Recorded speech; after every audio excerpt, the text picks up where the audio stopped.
Assalamualaikum warahmatullahi wabarakatuh. Ya, jumpa kembali dengan saya. Kali ini kita akan membahas bab 1 untuk materi kelas 11 semester 3, yaitu dinamika rotasi.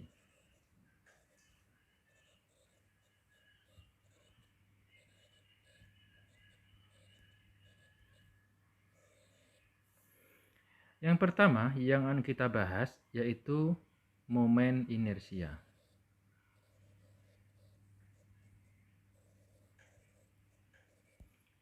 Disimbolkan dengan huruf I besar. Kita bagi pokok bahasan momen inersia menjadi dua. Yang pertama yaitu momen inersia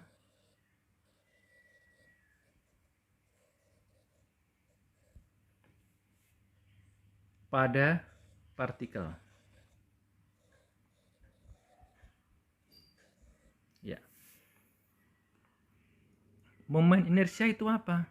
Momen inersia itu adalah hasil kali antara massa dengan kuadrat jarak yang tegak lurus dengan porosnya.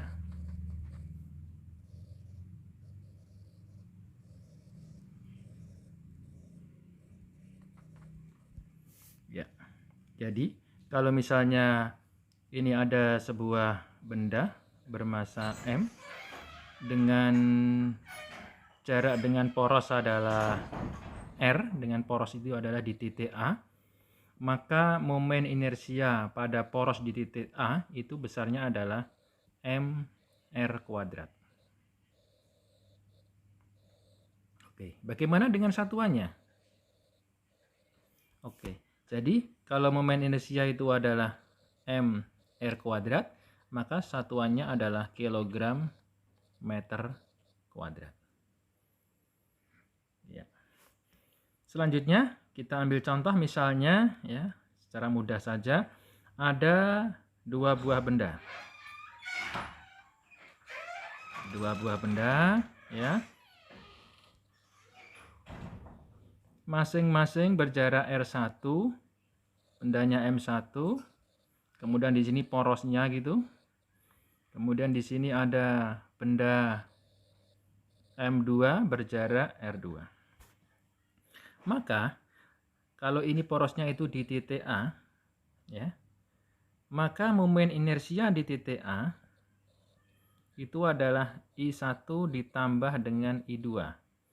Atau momen inersia di titik A itu adalah M1R1 kuadrat ditambah M2R2 kuadrat. Selanjutnya,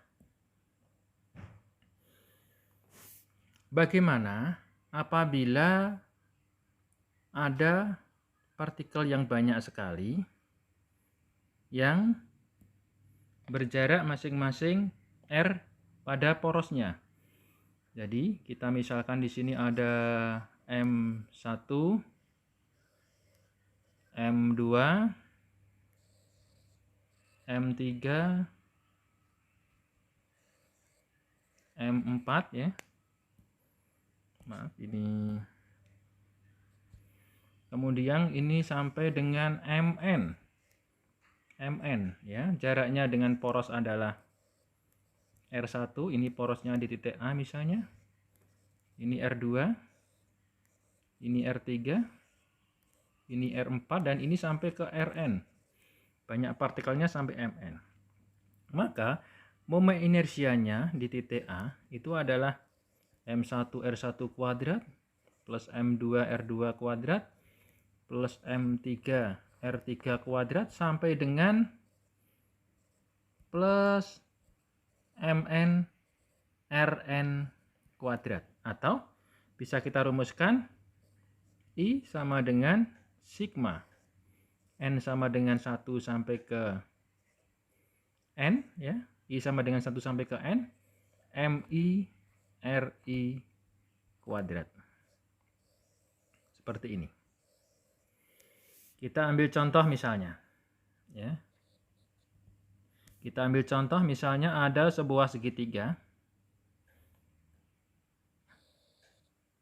di mana segitiga itu adalah di sini 4 meter, 3 meter, dan di sini berarti berapa? 5 meter.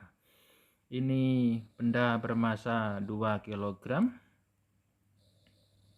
3 kg, di sini 4 kg.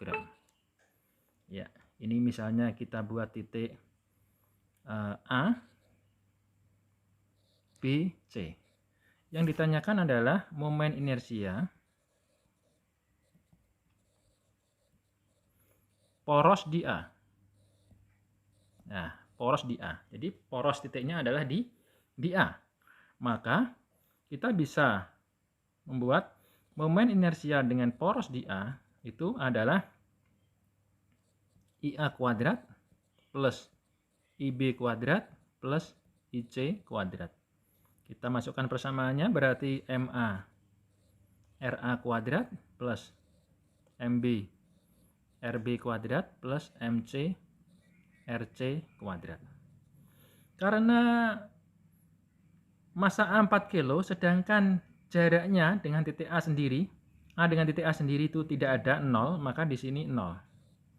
Plus MB-nya itu adalah 3 kali 4 kuadrat, MC-nya itu adalah 2 kali 5 kuadrat. Jadi hasilnya adalah 48 ditambah 50. Jadi 98 kg meter kuadrat. Seperti ini. Ya. Selanjutnya yang kedua, yaitu momen inersia untuk benda tegar.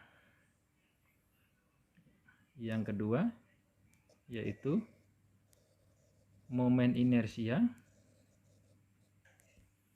benda tegar.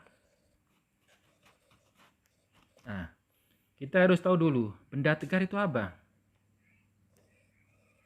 Benda tegar itu adalah benda yang masanya terdistribusi secara merata.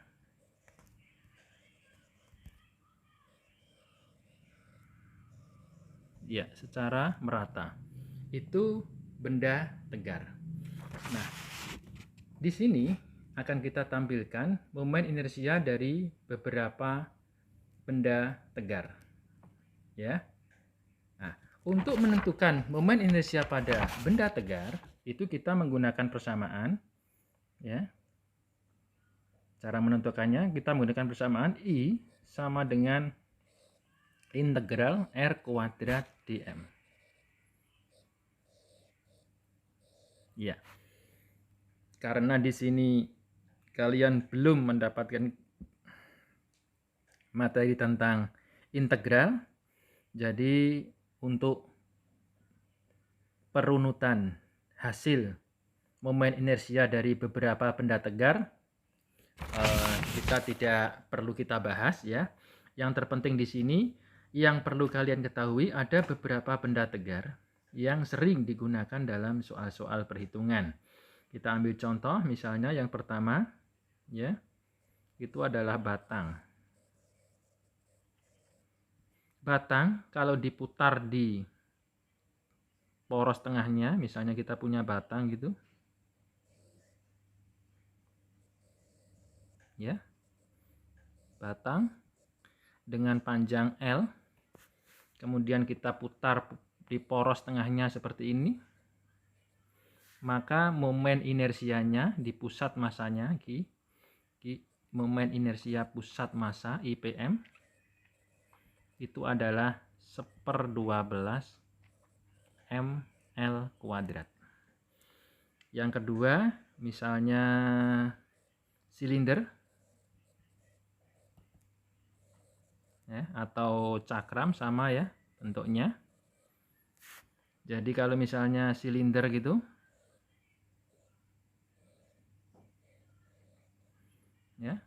silinder gitu. Kemudian kita putar di pusat masanya, ini pusat massa PM. Maka IPM-nya untuk silinder di pusat massa adalah setengah M/R kuadrat. Ini massanya M, ini massanya M sama ya. Kemudian jari-jarinya di sini adalah R. Dan yang ketiga yang sering digunakan dalam soal-soal perhitungan itu adalah bola pejal. Ya, bola pejal. Jadi misalnya ada sebuah bola pejal ya, berjari-jari R gitu, kemudian diputar di sumbu pusat massanya, maka I pusat massanya itu sama dengan 2/5 M/R kuadrat. Ya, seperti ini. Selanjutnya, bagaimana apabila benda berupa batang atau silinder atau mungkin bola pejal itu diputar tidak pada poros massanya atau pusat massanya. Jadi misalnya ya contoh, misalnya ada batang dengan panjang L gitu, tapi memutarnya di sini. Nah, padahal tadi pusat massanya di sini. Ya, ini pusat massa. Sekarang kita memutarnya di sini dengan poros di P misalnya. Ya, porosnya di P. Nah, bagaimana cara menentukan ini? Maka kita menggunakan ya persamaan teorema sumbu sejajar. Nah, kita menggunakan teorema sumbu sejajar. Bagaimana? Persamaannya adalah I sama dengan IPM ditambah dengan M D kuadrat. Ini persamaannya. Dengan D adalah jarak poros lama dengan poros baru. Nah, coba kalau kita kembali ke soal tadi. Ya, soal tadi. Jadi ada batang diputar di sini. Poros barunya ini, yaitu titik P. Sedangkan poros lamanya itu kan di sini tadi, yaitu I, P, M. Ya. Nah, apabila panjangnya L, maka jarak antara poros baru dengan poros lama itu adalah L/2. Ya, itu sama dengan D. Jadi, kalau kita mau mencari I di titik P, titik P-nya, titik barunya, itu adalah IPM ditambah dengan M D kuadrat. Kita masukkan IPM-nya tadi adalah 1/12 ml kuadrat ditambah M kali setengah L kuadrat. Jadi 1/12 ml kuadrat ditambah 1/4 ml kuadrat. Hasilnya adalah 1/3 ml kuadrat. Ini adalah momen inersia di titik P. Ya. Banyak contoh-contoh lain nanti yang bisa kita bahas ya, untuk menentukan momen inersia dari benda tegar dengan poros yang berubah. Baik, sekarang kita lanjutkan. Ya. Sebelum kita lanjutkan, ya, terlebih dahulu untuk momen inersia dari benda-benda tadi, ya, itu bisa langsung kalian nanti latihan soal-soal yang berkaitan dengan momen inersia benda tegar. Berikut adalah beberapa momen inersia untuk benda tegar.